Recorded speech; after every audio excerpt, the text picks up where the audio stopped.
Hello guys, welcome to Talky talks.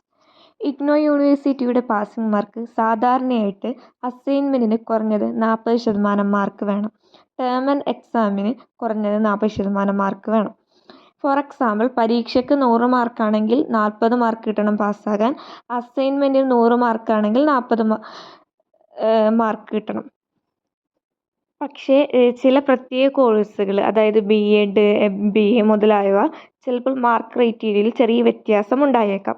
പക്ഷേ 14% ആണ് സാധാരണയായിട്ടുള്ള rule. IGNOU യൂണിവേഴ്സിറ്റിയുടെ MBA പാസിംഗ് മാർക്ക് നമുക്ക് നോക്കാം. അസൈൻമെൻറ്റിന് കുറഞ്ഞത് 50% മാർക്ക് വേണം. ടേം ആൻഡ് എക്സാമിന് കുറഞ്ഞത് 50% മാർക്കും വേണം. ഫോർ എക്സാമ്പിൾ, പരീക്ഷയ്ക്ക് 100 മാർക്കാണെങ്കിൽ 50 മാർക്ക് കിട്ടണം. അസൈൻമെൻറ്റ് 100 മാർക്കാണെങ്കിൽ 50 മാർക്ക് കിട്ടണം. MBAയിൽ 50% മാർക്ക് സിസ്റ്റം. കാരണം professional post graduate management programme ആണെന്നതിനാൽ മറ്റു സാധാരണ കോഴ്സുകളെ പോലെ 14% ആയിരിക്കില്ല മാർക്ക് സിസ്റ്റം.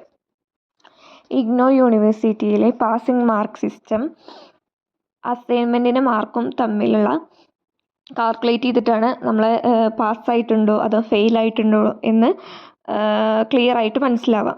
അതായത് നമ്മൾ എല്ലാത്തിലും പാസ്സായിട്ടുണ്ടെങ്കിൽ കംപ്ലീറ്റഡ് എന്നും, അല്ല പാസ്സായിട്ടില്ലെങ്കിൽ നോട്ട് കംപ്ലീറ്റഡുമാണ് കാണിക്കുക. അതായത് നമ്മളിപ്പോൾ ടേം ആൻഡ് എക്സാം, അതായത് എക്സാം എഴുതിയിട്ട് നമുക്ക് ഇപ്പോൾ D ഗ്രേഡ് കിട്ടിയെന്ന് വിചാരിക്കുക. അപ്പോൾ അസൈൻമെൻറ്റിന് ഒരു Aയോ അല്ലെങ്കിൽ Bയോ ഉണ്ടെങ്കിൽ പാസ്സാവാം. പക്ഷേ അസൈൻമെൻറ്റിന് C grade or D grade, എക്സാമിന് C grade or D grade കിട്ടുകയാണെങ്കിൽ ഫെയിലായിരിക്കും, നോട്ട് കംപ്ലീറ്റഡ് എന്നാണ് അവിടെ കാണിക്കുക. അസൈൻമെൻറ്റിന് ഒരുവിധം എല്ലാവരും അസൈൻമെൻറ്റിന് മാർക്ക് കിട്ടാൻ വേണ്ടി ട്രൈ ചെയ്യുക. ടേം ആൻഡ് എക്സാമിന് മാർക്ക് കുറവാണെങ്കിൽ പോലും അസൈൻമെൻറ്റിൻ്റെ A ഗ്രേഡും B ഗ്രേഡും കൊണ്ട് പാസ്സാവുന്ന കുറേ സ്റ്റുഡൻസ് ഉണ്ട്.